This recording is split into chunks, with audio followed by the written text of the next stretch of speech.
2022 was a pretty weird year, although it will mostly be remembered as the year we lost many great animated series, some of which never left development. Jack, tell them I'm not a control freak. Keep my wife's name out your freaking mouth!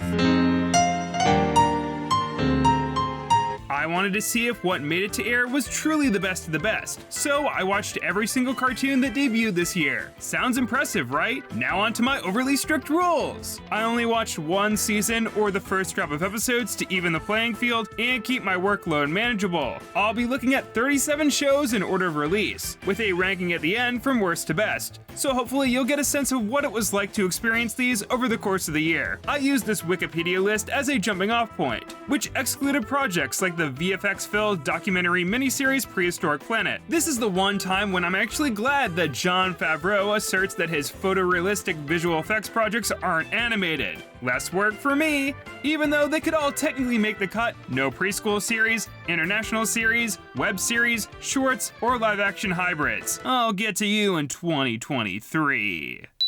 We baby bears. Amidst all the write-offs and mergers this year, Cartoon Network released one new series. Take the Baby Bears episodes of the originals, give them a magical box that sends them to fantastical worlds in search of a forever home, filter it through a group of Pokemon artists, and you've got a familiar but unique spin-off.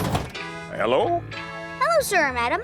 We noticed you don't have any baby bears around. Perhaps we could do you a favor by letting us live here. We can cultivate a fun vibe. Kiss for cute little baby. Goo goo.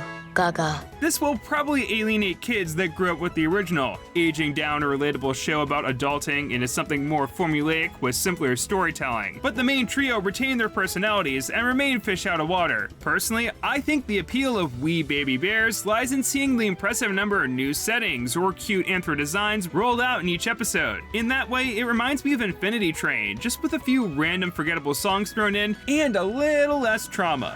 Boy, I thought the bears were in prehistoric times, but I think that might have just been New Jersey. Pretty close to where I grew up, actually. I really can't wait to see where they go to next. And I really mean it this time.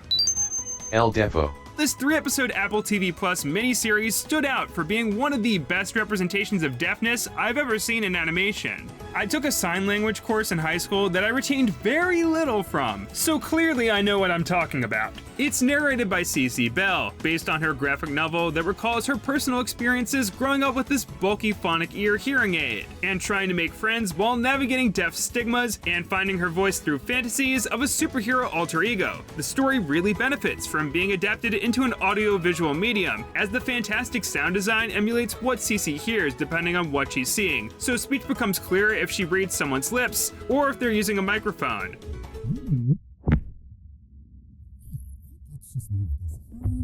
Look at you. Perfect.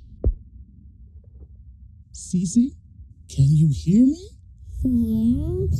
Ooh. It wasn't the animation or characters that kept me watching, but the attention to detail in presenting Cece's perspective growing up in the 1970s and 80s in a way that feels real. It's only an hour and a half, probably could have been a movie if I'm being honest, but give El Deafo a shot if you want something simple but close to the heart. I also got really excited when I saw this logo at the end. If you know, you know. I know we're only 2 shows in, but I'm already starting to regret doing things chronologically because of what I'm chasing this with.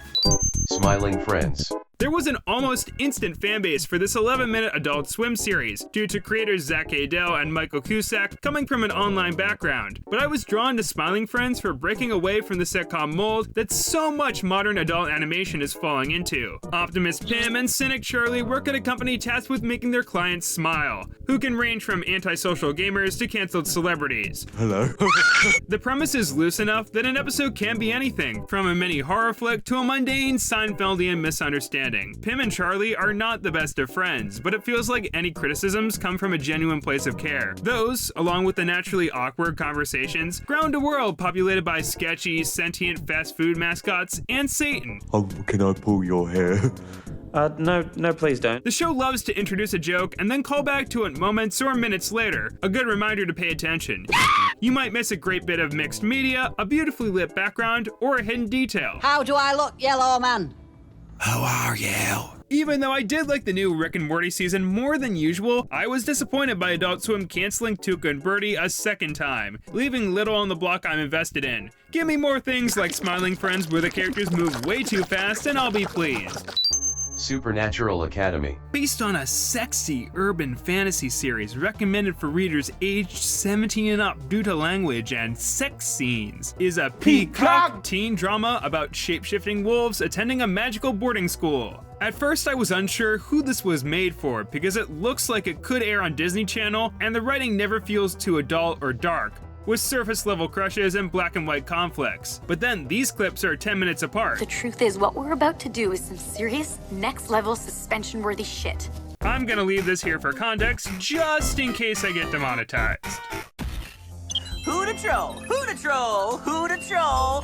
I'm the troll. Oddly enough, this made me realize how rare cartoons aimed at teens are. Supernatural Academy is oh so bland, but credit where it's due, it knows its niche, as a transitional show between Monster High and Riverdale. Although I want to see dragons and lions attending class together, I know having the characters look like actors wearing makeup most of the time will be more appealing to a kid drifting away from animation. Trust me, I've been there. Those were dark times.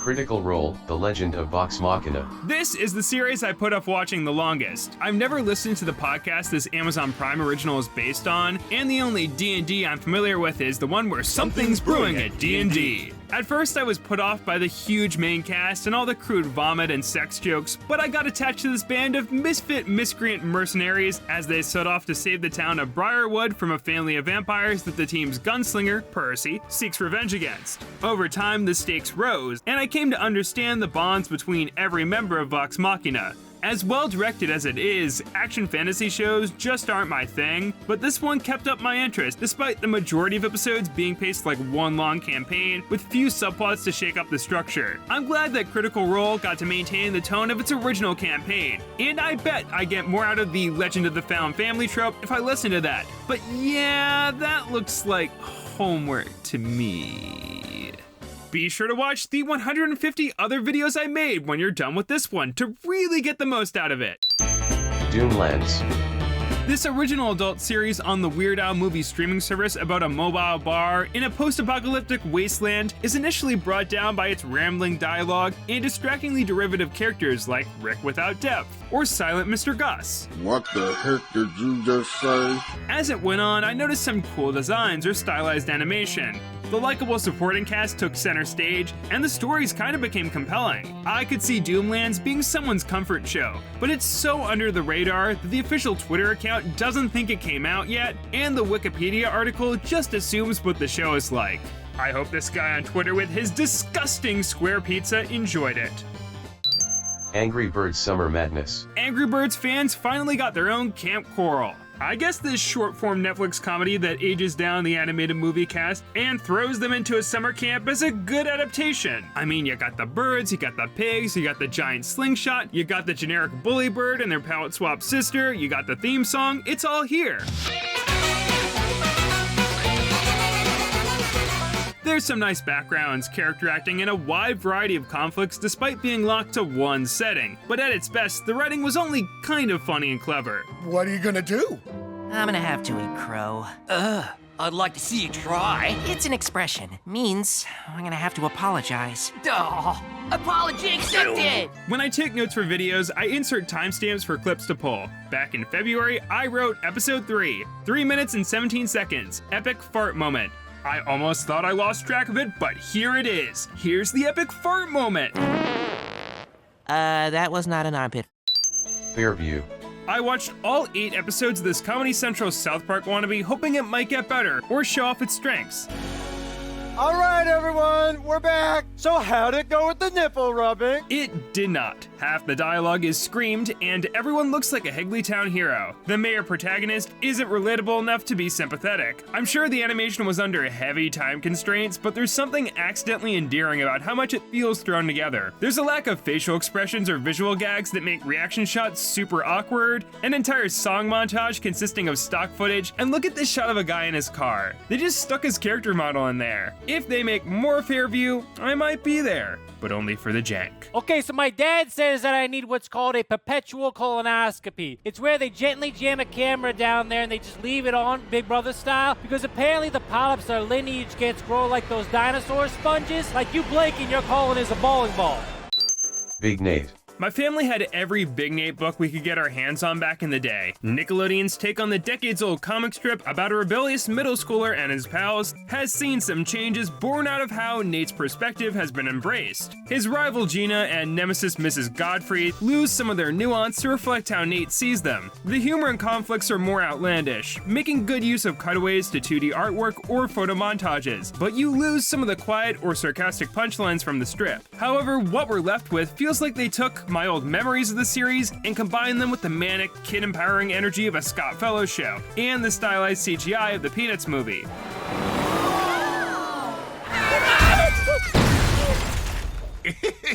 Ow! My sternum! There's a Gen X style cynicism towards how poorly PS38 is run that's balanced out by how Nate generally appreciates his friends and tries to be a good son to his father. This is also what I think the new Diary of a Wimpy Kid movie should have looked like. Here, the characters are textured like wooden figures, complete with small imperfections on their clothes or faces. The designers even found a way to make gallons of barf not look entirely disgusting. This cartoon not only looks expensive, but sounds expensive too, with a distracting number of big needle drops for a kid's show. Oh hey, it's the song from that Futurama episode with the Breakfast Club soundtrack. Big Nate may not be as complex as its source material, but personally, it taps into a very specific kind of nostalgia, reminding me of the animated shows and movies I watched alongside the books. Sometimes I have no idea what they're going for though. Open wide. Are you ready to pee? The Cuphead Show. Shout out to the intern that ran the official Cuphead Show Twitter for briefly following me. You're one of the real ones. It's a no-brainer to turn Studio MDHR's Rubber Hose-inspired game into a Rubber Hose-inspired cartoon. However, Cuphead the game wasn't exactly aimed at kids, so I get why some were alienated when this went for a modern slapstick comedy approach akin to current SpongeBob, which this shares many crew members with, as opposed to taking influence from something more action-oriented like Popeye. For what it is, the end result is fun to watch, but very simple, and overall, nothing I haven't seen before. Maybe I am disgusting. On the plus side, Jellystone and SpongeBob composer Eagle Plum nailed the 30s vibe, with both instrumental and vocal tracks, even pulling some music from the game. When the world is saying no, don't waste your time feeling low. Click your heels, go, go, go, and dance across the rainbow!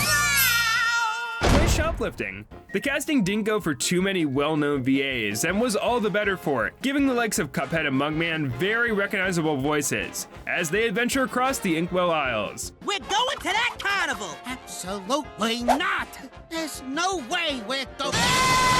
By the time I reached the end of its first batch of episodes, I felt like the Cuphead show was starting to come into its own, with the introduction of Miss Chalice and a few game bosses entering the fray. What I saw kept reminding me of cartoons with similar influences but more substance. Although, let me know if you thought the rest of its run improved. Also, I kept hearing the animation be complimented, but I don't know. Not a huge fan of this gecko character.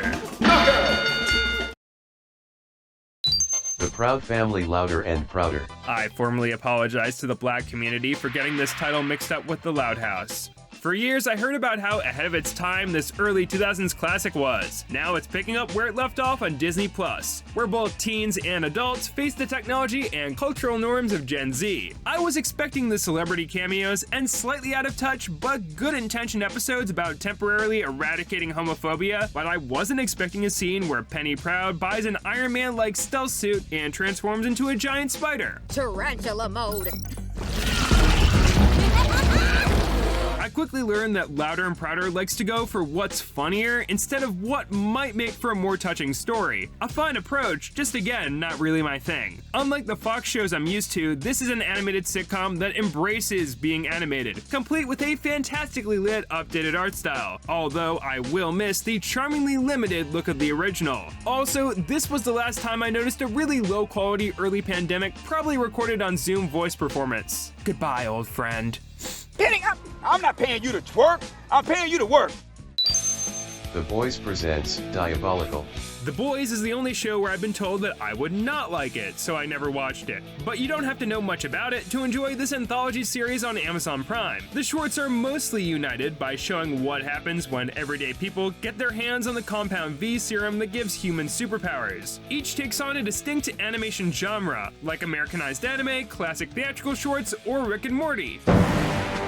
That's right. Some of these don't have much to offer besides the shock value of how this looks like something made for kids, but I bet you didn't expect to see so much swearing and gore, but the tonal and visual variety on display kept me watching. The later shorts did win me over by going to surprisingly dark and dramatic places. It's a good thing when I can't decide which was my favorite: the tragic tale of a Korean immigrant couple desperately trying not to say goodbye, or the age-old love story between a man and his cat girl GF.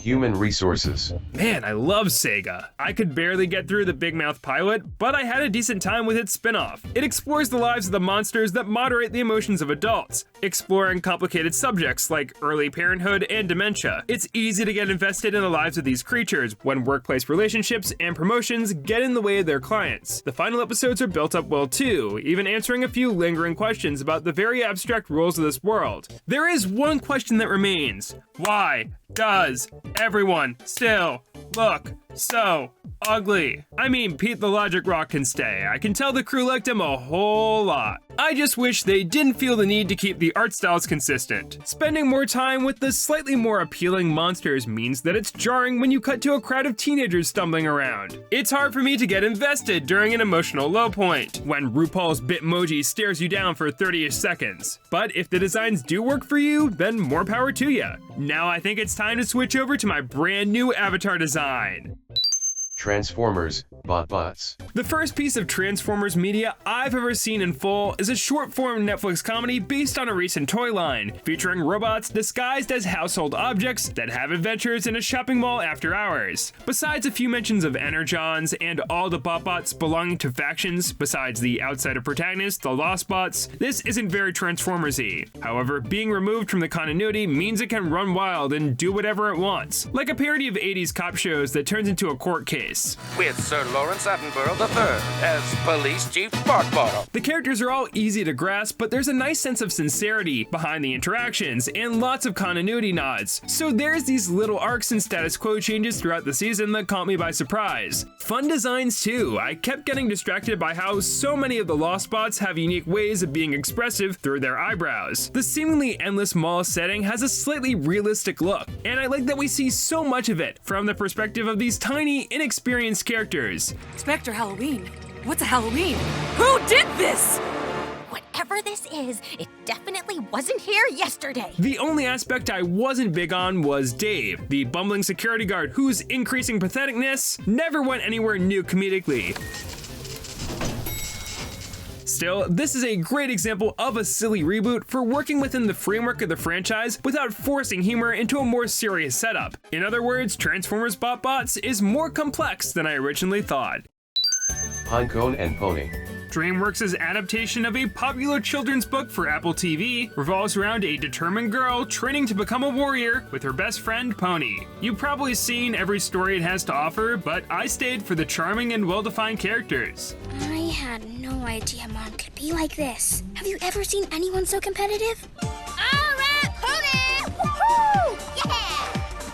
I wonder where she gets it from. I prefer when it avoids big climactic set pieces or fantastical threats, because having smaller stakes that mean the world to Pinecone and pals feels so much more satisfying. This definitely skews young, but it's gotten all ages appeal, with adults who make dad jokes at every turn and multiple Smash Mouth references. Hooray! Hey, that's a line from a Smash Punk song. I love the Smash Punks. I'm kidding. Battle Kitty. Netflix's newest foray into interactive projects is a wonderfully silly buddy comedy about a fiery warrior kitty and their timid fashion designer companion Orc fighting various monsters and rivals across Battle Island to become its champion. The art direction is steeped in Nintendo influence, especially Miitopia, but all the video game references feel very specific, and they're built into the series' DNA. Perfect hiding material spotted. The cardboard box. Good idea, Kitty. Combo boxes are great for stealth missions. Okay, let me in there. Every episode features 2 11-minute segments and a few 1 to 3 minute shorts. A nice throwback to the Instagram animations the show started out as. That's why I love you, Kitty, because you're just as strong as me. I'm stronger! Kitty and Orc, coming soon to a television network near you. You can select what order to watch them in through a stylized classic Mario-inspired map screen. This is the only interactive element present, which I saw some viewers were disappointed by based on how this was marketed, but for me it adds to the presentation, letting audiences decide how much they want to get out of the series. So shiny. I think my favorite thing about Battle Kitty is how confident it is. They aren't afraid to break the animation for a gag or have crazy camera moves. They aren't afraid to tackle toxic masculinity and parental abuse. They aren't afraid to run jokes into the ground or go ham on the soundtrack for a kid's show. There are downsides to the interactive aspect. You can't reset your progress, see episodes out of order without first completing them, or rewatch episodes without having to navigate through the world maps. I couldn't find a way to go back to certain segments, and Netflix's scrubber bar is an unreliable indicator of how much you watched. That's especially confusing when reaching 100% completion is the only way to unlock the secret ending. Having a more traditional selection screen would be a nice option, but if you vibe with the classic Cartoon Network-esque humor, or still have OKKO withdrawal like me, the few UI bugs are worth dealing with to reach one of the best finales I saw this year. It would be a great prank if this was greenlit for more seasons with a bigger budget and higher pay for the staff. It would be hilarious, trust me. So come join the Kitty Walk. Don't you want to meet Michael? Hello, I'm Michael. Samurai Rabbit, the Usagi Chronicles. After being a guest character in the Ninja Turtles cartoons for decades, Usagi Yojimbo finally got his own cartoon. But it's actually about his teenage descendant Miyamoto in a futuristic setting. The original Usagi still appears in 2D flashbacks that don't skimp on the violence he's known for. These are cleverly used as the crux of the overarching story, but they're buried in a formulaic team action show where the action itself lacks weight. The themes of historical revisionism run deep with the mysterious and misunderstood yokai that Miyamoto and a gang of warriors from the comics must capture. Both the heroes and villains have some terrific animal and creature designs. The Kung Fu Panda influence works for the tone, but it's the art direction of Kong Lee of Mau Mau fame that helped me power through the surprisingly faithful but not all too inspired first season. It has its charms if you're familiar with the character and go in with an open mind. At least they got a quality voice cast. Although Shelby Rabara's voice sounded a little too familiar. Yeah, just in time for the end of the world. You're just in time for the end of the world! In May, Netflix released a new series where a CEO is framed for embezzlement and has to hide from the FBI by secretly living with his brother. The Boss Baby back in the crib. Here we have the first cartoon that ever peaked with its premise, because unfortunately, this Boss Baby cartoon isn't a political thriller. Besides the pilot, the harboring a criminal angle only comes into play in one other episode. Mr. Templeton, Agent Brown, FBI, and Associates. Hello. I don't want to go to prison for harboring a fugitive. I want to go for something fun, like impersonating the Queen. This is actually just a new season of the Back in Business cartoon, reworked to fit the convoluted new status quo of the Family Business movie. If you like the old show, you'll probably like this, cause the look and feel is very similar, despite a mostly new cast. There are themes of class discrepancy, online image, and interesting new dynamics, because the parents know that their babies talk, and I guess that's not a big deal. Can't believe they messed with the sacred Boss Baby lore. They better not mess with his gender. Better Call Saul presents Slippin' Jimmy. I've never seen Breaking Bad or Better Call Saul, and that's a completely intentional choice I made because I wanted to experience this television phenomenon in chronological order, starting with AMC Plus's first animated series. I watched the adventures of young Chicago Catholic school trickster Jimmy McGill with a big fan of the original series. Here's me hanging out in his place. I was hoping he could point out all the references I might miss, but beyond a few characters, this is basically an unrelated PG kid show starring Jeff Clarence with very few Easter eggs I can put a big circle around and use for clickbait. This can't decide if it wants to be a string of silly genre parodies or deliver absurd and gross out humor. And the season clocks in at under an hour, giving the stereotype-filled supporting cast few opportunities to make an impression. Sometimes the animation looks polished or there's a creative shot, especially in the black and white episode. But Slippin' Jimmy has little to offer, even to diehard fans of Better Call Saul, which is the next show I have to— wait a minute, I forgot about the Breaking Bad alternate ending that reveals it was all a dream of Hal the dad from Malcolm in the Middle. I messed it all up!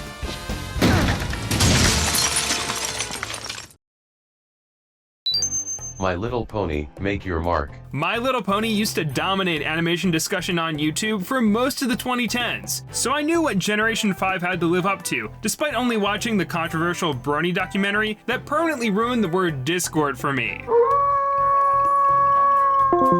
Make Your Mark on Netflix is a follow-up to last year's pretty good movie, where 5 slightly more boring versions of the Friendship is Magic protagonist try to eradicate pony racism. It isn't fair. We Earth ponies don't get any magic, and then the ponies that do have it don't even know how to use it. The short-term solution is for Earth ponies to get their own floral magic, because growing giant fruits is equal to the ability to fly. I know this is a show for babies with deep pockets, but it's disappointing that the allegory is never presented in a nuanced way, especially when there's so much underutilized emotional potential with how alicorns factor into this dynamic. Alicorns are ponies that are both unicorns and pegasi. This is pretty basic My Little Pony lore. Try to keep up. Since CGI is expensive, we never leave this small town, and focus on service-level slice-of-life stories that service the lessons more than the ponies. Despite all its dull qualities, there's some bright spots here and there, like a great song or a neat concept, like making the Fluttershy analog Misty work for the villain, but slowly warm up to the heroes. I'm sure Make Your Mark will leave a lasting impression in due time. Just downplay that ugly baby dragon. They Coco-mellified my boy Spike!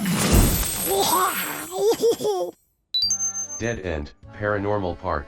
Based on Hamish Steele's graphic novels comes a horror comedy about 2 teens working at a mysterious theme park, revolving around a deceased celebrity, with a demon-possessed talking dog. This is a very 2010s-ass cartoon, relishing in telling grand overarching stories and sensitively diving into LGBTQ and neurodivergent struggles. Nearly every episode tackles a new facet of horror or a theme park attraction, with lots of atmospheric backgrounds and lighting to boot. But what I really gravitated towards was just seeing the main cast interact, as they all got complex personal problems and dynamics that are mixed and matched. Everyone grew on me to the point I was invested enough to adore the musical episode towards the end of season 1, up there with the Amphibia finale and Pixelated and Afraid as one of my favorites of 2022. I had a surprisingly pleasant, if slightly predictable time with Dead End, which is also the first animated show with a trans male lead. Second, it's at least the second. Kung Fu Panda, The Dragon Knight. Even though I haven't touched this franchise since 2011, I'm pretty on the fence about this new Netflix series. After Po accidentally destroys a village in battle, his title of Dragon Master is revoked by the Emperor of China, who we've never seen before. Now Po must travel with English Knight Wandering Blade to track down 4 ancient weapons before they're retrieved by Dark Mage Weasels. I like the idea of sending Po on a road trip with a foil character, but this installment is very selective about what it takes from the films. Neither Master Shifu or the Furious 5 are present, but Mr. Ping fans are gonna have a field day with this one. Po's character feels like he regressed. They really push the jokes about how he's out of shape and obsessed with food. Obviously, I can't hold the animation to the same expectation as the movies, but it doesn't look like it had enough time to cook. With fine choreography, but fidgety movement. Every episode had me asking, what dead-eyed animal character model will be duplicated to form a village or team next? This stag assassin named Colin, who unhooks his antlers to use as swords, is a supremely cool character design though. Someone at DreamWorks knew exactly what they were doing this year. Later episodes have inspired and ambitious settings or fights, but I was just frustrated and disappointed more than anything else. At least Jack Black came back. To be continued. I hate when it says Farzar. Almost forgot to include this one. I've never been fortunate enough to watch Brickleberry or Paradise PD, which this is basically a sci-fi themed variation on. To its credit, it has a somewhat unique angle of being a parody of 80s cartoons like He-Man. There's some decent premises, and the voice cast does sell some of the jokes, so I can see the appeal. Although, all those traits are used for predictable lowbrow comedy supported by basic visuals.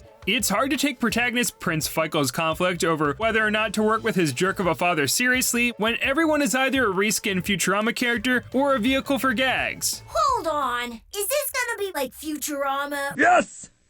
Chibiverse. Even though you can watch them all for free on YouTube, Disney Channel likes to repackage their shorts as TV episodes. We've gone from big city tweens to Chibiverse, featuring their hyper-stylized chibi tiny tales that tie into the channel's cartoons and DCOMs. Wraparounds have very simple plots where characters from Amphibia, Big City Greens, The Ghost of Molly McGee, Phineas and Ferb, and the Owl House stand around to interact and introduce the shorts, kinda like House and Mouse from back in the day.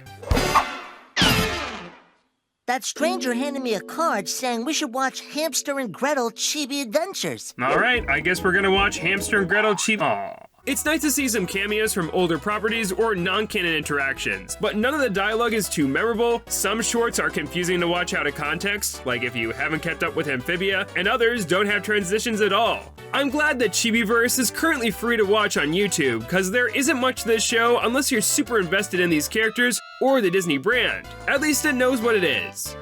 Bingo, bingo! Supergiant Robot Brothers.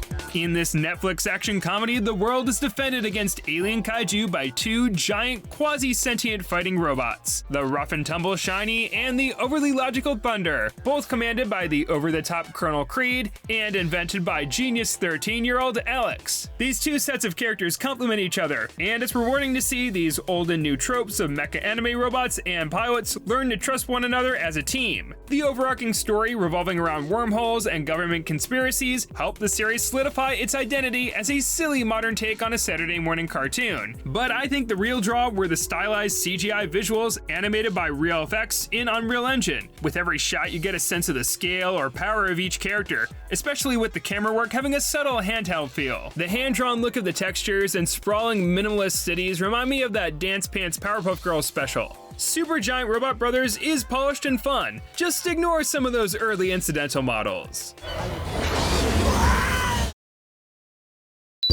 Mike Judge's Beavis and Butthead. The Beavis and Butthead Do the Universe movie felt like a smaller spiritual successor to the 90s theatrical film Do America. There's a plot twist towards the end that almost breaks the dynamic that made its predecessor so satisfying, but I thought it did a good job drumming up interest for the Paramount Plus reboot, where the boys live as teens in the 2020s. Each 11-ish minute episode put a lot of focus on their dynamic, showing that their friendship brings out the worst in each other despite being simultaneously codependent. I don't usually watch Beavis and Butthead for the character deconstruction, but it actually drew me into this season. I got an idea, Beavis. Yeah, what is it?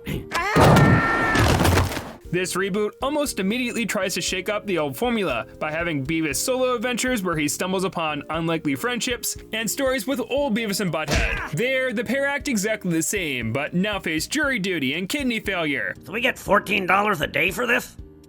That's not bad. I was impressed by how faithful but fresh the new Beavis and Butthead was. Although besides the boys now looking like mutants in this world of slightly realistic Archer-esque humans, and the simplicity of the plots getting tiring as I was binging the season, I wasn't big on the reaction video segments. These now cover music videos, reality shows, and short-form videos. They aren't as consistently funny as the episodes they interrupt, but there's some entertaining tangents and banter in there. You know, Beavis, I'm not mad, I'm just disappointed. Jesus Christ!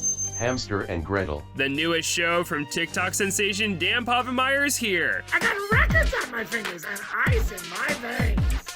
I watch all of his videos. It centers around well-meaning teenage loser Kevin having to keep his cheerful younger sister Gretel out of harm's way after she and her pet hamster, named Hamster, are given superpowers. This grounded sibling dynamic is probably the most likable thing about the series, and props for prominently featuring a mixed Venezuelan-American family too. That feels like it comes from a real place. Occasionally you get a funny villain backstory, an intriguing continuity nod, or a catchy song, but first you gotta get through the pilot. I didn't like the pilot.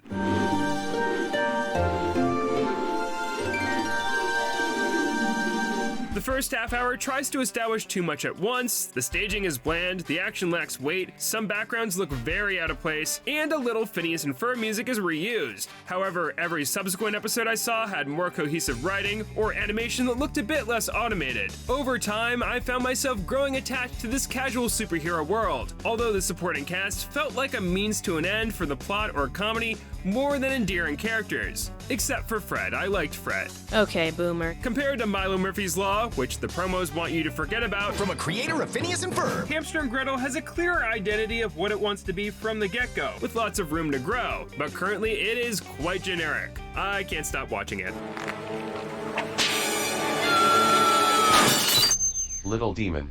This FXX series never lived up to the glory of seeing Danny DeVito live tweet lines out of context, but its quality caught me off guard. The devil trying to raise his daughter Chrissy to reach her full potential as the Antichrist has been done before, but the character writing here is really strong. Despite one of Chrissy's divorced parents being Satan, each are flawed and vulnerable, so it's intriguing to see how Chrissy learns from both of them over the course of the season. A character like Darlene could have been nothing more than a carefree gossiping neighbor, but she gets involved in the complex and creative demonic worlds, becoming a confidant to Laura, who herself is struggling between being a mother and a protector. It was surprising to see this of all shows do a really tasteful story about struggling with eating disorders, but it's a testament to how much it cares about its cast, despite leaning a little on gruesome gross out throughout. The animation is understandably on the cheaper side, and I'm not the biggest fan of the human designs. The heavy shadows are a tad distracting, but the posing and art direction is strong. Unfortunately, Little Demon doesn't look like it'll snag another season, but it might be worth your time if you want to see Mel Brooks warn his friends about furries. Furries are attacking! To the west! Pantheon.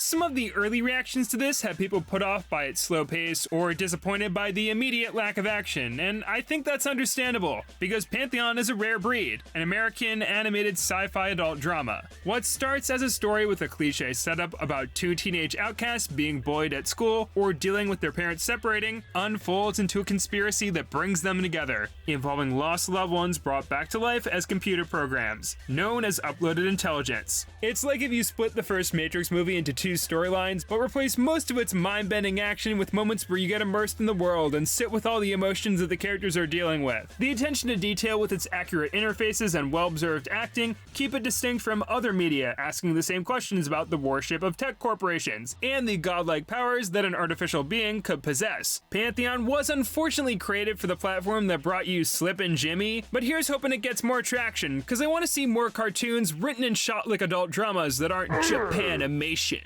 Plus, every other aspect of the presentation is firing on all cylinders. The sound design makes digital breathing sound so dynamic and unnerving, the unique voice cast allows Paul Dano to play an angsty teen like it's 2006 again, and the music supervisor is working their ass off, getting REM's Fall On Me to play while a parent is driving their son around. This exact thing has happened to me before. Here's proof. Update. The day before I recorded this, the show got removed from AMC Plus and Season 2 got shelved. It will probably never come out. I hate it here.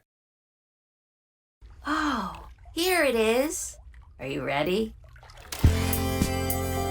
Bee and Puppycat, Lazy in Space. In 2014, I remember watching the Bee and Puppycat pilot in beautiful Nintendo 3DS quality and never gave it a second thought. For years, I was missing out on a unique web series from Fred Writer's Cartoon Hangover channel that was mature without being crude and put a chill atmosphere before everything else. I'm glad that I waited to check it out, now that I'm old enough to appreciate and relate to it, also because I didn't have to wait nearly 6 years between seasons. Originally titled Lazy in Space, what was planned to be a second season on Verve is now a reboot of sorts on Netflix. They didn't want half the series to live on YouTube, so 3 extra episodes were produced to remake the web series. Condensing the original run into 66 minutes led many one-off storylines, gags, and meaningful moments to get cut. The new additions created structural and tonal cohesion with the rest of the season, but when combined with the more static and chibi art style unique to these 3 episodes, yeah, I get why so many nostalgic fans were disappointed. With Lazy in Space, I also wish that Deckard, basically the third main character of the web series, had a bigger role, that it didn't end on a cliffhanger that probably won't get resolved because Netflix, and that's it. Everything else I loved. Bee and Puppycat continues to follow spirited young adult Bee as she takes daily temp jobs across the galaxy with lovable gremlin Puppycat. It's kind of morphed into a slice of life ensemble show surrounding the residents of Bee's apartment. The 22-minute runtime allows it to be more spontaneous and laid back than ever. Haha, fish are dumb. And I'm so smart. The color design is beautiful, and animation is now handled by Japanese studio OLM. So fittingly, the Ghibli vibes are stronger than ever. This is the kind of cartoon that you just let wash over you, where the repetitive Animal Crossing style music becomes more of a comfort than an annoyance, and getting an episode about a random side character is just as satisfying as a big lore reveal. Obviously, this is a hard show to recommend unless you've been with it since the YouTube days and are willing to see a new take. Based on what they paired up with, not even Netflix knows how to recommend it. Maybe it would have benefited from having shorter episodes or a more prominent overarching plot, but I hope that one of the most successful Kickstarter cartoons can find its audience once again. Earlier this month, Toho acquired 50% of the rights to this and other Frederator projects, with new content for them being mentioned in their press release. So here's hoping we get more Lazy in Space or something similar. In the meantime, go follow creator Natasha Allegri's Twitter and watch her show to find out how these two characters technically share a voice actor. Oh my gosh, a gift! You love me. Yes. I love you too. Monster High. Our second teen drama about a shape-shifting wolf attending a magical boarding school isn't as narratively complex, instead centered around the day-to-day shenanigans of its various students. Most coincidentally have dolls you can buy right now. On the upside, this means the outfits and environments are detailed and lively. Many episodes have fast pacing to fit Nickelodeon's 11-minute runtime, but you get plenty of side character spotlights that take attention away from Claudine, who struck me as a somewhat bland, oblivious, and curious protagonist. The overarching storyline with her felt too casual and infrequently focused on, but there's room for improvement in the last 2/3 of the season that I didn't watch. Also, kudos to how this strays away from some of the cliche high school social groups and doesn't feel too stuck in past or present teen culture, although I'm not sure if the humor is entirely intentional sometimes. Opening this portal could unleash disaster on our entire world! That sounds like a real bummer. Monster High's first full series may be more than a decent supernatural comedy if you have an attachment to the toy line, but it does have the honor of being in my top 2 animated series with a stuck-up teenage version of Cleopatra. Oddballs. I haven't watched a proper video from the Odd Ones Out in years, but kudos to James and his team for launching his Storytime video channel into a twisted and stylish slice-of-life kid show on Netflix. It just so happens that his self-insert is my least favorite part. I'm finding it hard to root for your character in this episode! Episode? Max, this is my life! I never bought that James the character was supposed to be an average kid because James the person acts like he's voicing a Storytime YouTube video. This isn't a dig, I hear too much of my own attempts to voice act in the performance. Yo, be careful! You're getting pretty close to that lava stream! It's a shame, because I do like the approach to the mishmash of background characters and some of the later stories that don't really try to be relatable. Just take out the odds and replace it with gum, and you get a similar show I'd rather be watching. Balls. Oni, Thunder God's Tale. I got the most out of this 4-chapter Netflix miniseries about a young girl named Onari struggling to develop her powers from the stop-motion inspired CGI. The environments look like dioramas, and all of Onari's classmates have distinct body types and textures, all inspired by Japanese folklore. Judging by the first half, I thought I was in for a laid-back journey featuring a cute dad and daughter relationship, but then a plot twist hits out of nowhere that completely recontextualizes everything we know about the Oni that Onari is eager to fight. For me, Oni, Thunder God's Tale loses some points for having more interesting concepts than characters, but it feels emotionally honest, gripping me without being too intense. It's a good companion piece to Turning Red, both coming-of-age stories viewed through a very specific culture and parental relationship. I don't want to spoil anything else. Let's just say when that twist dropped, my reaction was, oh my god, I was wrong. Daniel Spellbound.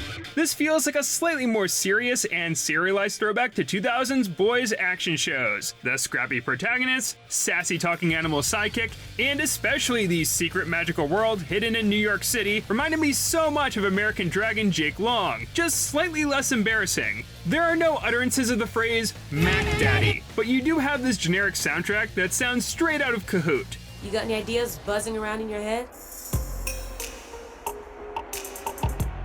Yeah, I got a few hundred.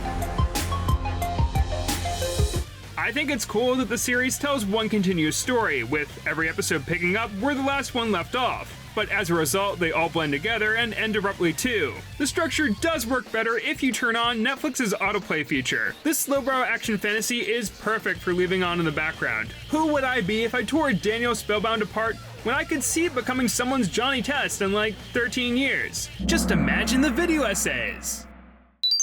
Transformers Earthspark. Paramount Plus's take on a serialized half-hour Transformers skews pretty young with its lighthearted humor, focusing on two kids integrating a pair of Earth-born Transformers into their family during the aftermath of a war between the Autobots and Decepticons. The scope is small, slowly introducing more and more familiar faces, but it allows them to tell very intimate and layered stories about the meaning of family, or being forced to work with the government in order to create peace. Help yourself to some brochures. How to Con a Con. Steel Handshake, the tale of friendship. So you know how to transform, now how do you rebuild? The voice cast and action are stellar, but I was really pulled in by how Earthspark deals with both positive and negative reactions to change, with its heroes and villains, like with how Megatron is reluctantly a good guy. Yeah, we'll see about that. I think open-minded longtime fans will get a kick out of this, but is it better than the headline-worthy news of Optimus Prime facing off against a gorilla robot? We'll see! Dragon Age Absolution. I want to hear what Dragon Age fans thought of this Netflix adaptation of BioWare's RPGs. It's part of an expansive franchise I know next to nothing about, featuring a mostly original cast of mercenaries attempting to steal a magical artifact. The intro drew me in with strong splashes of color and a blaring orchestra, plus a top-notch voice cast, but I did not connect with the characters at all. The season only clocks in at 6 episodes, and there's barely enough time to get to know anyone beyond their tragic backstories. I remember hearing about this writing exercise where you could convey someone's personality just by explaining how they react to being given a lemon, and I couldn't do that with any of the characters here. Maybe they'd attack it, start monologuing at the lemon, engage in some comedic banter with it, start an LGBTQ relationship with the person who handed them the lemon that is appreciated for the sake of having more representation but feels forced when it almost defines two characters? I don't know what they do with this lemon. I like Absolution's presentation, but that doesn't matter when it's way less engaging to me compared to something with a similar vibe like Vox Machina. This little fella in the logo of animation studio Red Dog Culture House made more of an impression than the entire season did. Sonic Prime. When I started writing this segment, it ballooned into its own video. Wait a few more minutes and you can watch that. We're finally in the home stretch. In short, there's some interesting character deconstruction for a man of action show despite some confusing and formulaic structure. There's some portrayals or lore inconsistencies with the games, despite the show seemingly being canon. And there's some visually impressive action, despite the clear time constraints the artists and animators had. What kind of budget are these guys working with? Based on the dimension-hopping premise, I thought this was going to be Sonic's Into the Spider-Verse, but it's more like that Futurama joke with the alternate universe where everyone's just a cowboy. I think I made it very obvious that I'm excited for that revival. As of now, I still think Prime is just alright, but it does have Sonic the Hedgehog in it, and that gives it an edge over most of what I watched this year. Amy, I can't smash you! Nice! I am disappointed that Sonic Prime is the only Netflix cartoon from 2022 that put in more than the bare minimum for advertising. Renewing the Big Mouth shows and canceling almost everything else doesn't seem like a sound business strategy. Okay, let's rank the shows from worst to best now. Time for the ranking. Hooray. Fairview. Farzar. Better Call Saul presents Slippin' Jimmy. Dragon Age Absolution. Chibiverse. The Boss Baby Back in the Crib. Supernatural Academy. Doomlands. Samurai Rabbit, The Usagi Chronicles. Human Resources. Kung Fu Panda, The Dragon Knight.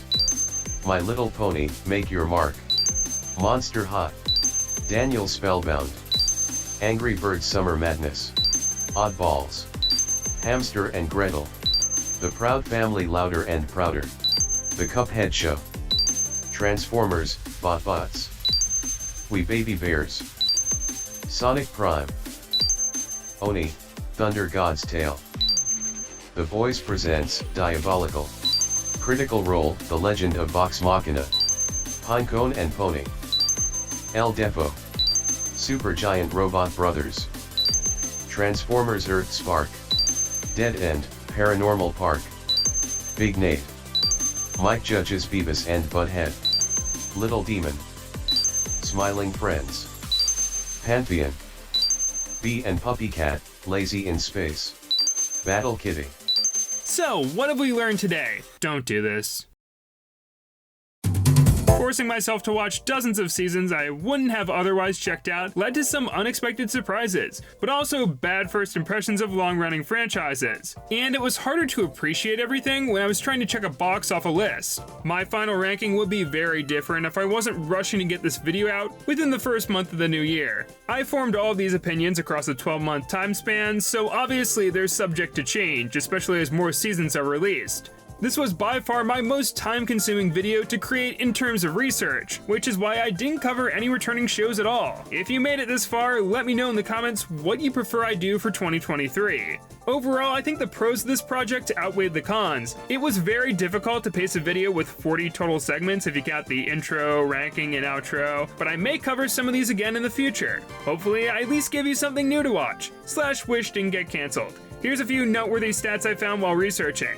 Out of the 37 shows I discussed, 3 were miniseries, 4 were shows I outright disliked, 8 were shows I'd watch more of in my spare time, 11 were animated in CGI, 14 were announced to have new seasons or new episodes in 2023, 12 were aimed at adults, 18 were Netflix originals, 29 were based on existing properties, and 37 were wasting time I could have spent screaming about the talking dog in the Fairly OddParents last year. Not bad for a medium that streaming services are actively trying to kill. On a personal note, this might be my favorite year in terms of the videos I produced. So thanks to everyone for sticking around. Here's hoping we hit 200,000 subscribers this year. If you're wondering why I only made 8 videos, I actually made a lot more, just in my head. See, I'll do it right now.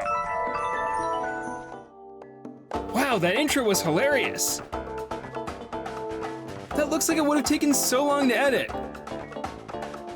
Hey, that's exactly what I was hoping Nintendo would cover. Cool, a cameo from my favorite YouTuber. I agree with every single point being made here. I'm a little disappointed that the video is only 9 hours long though.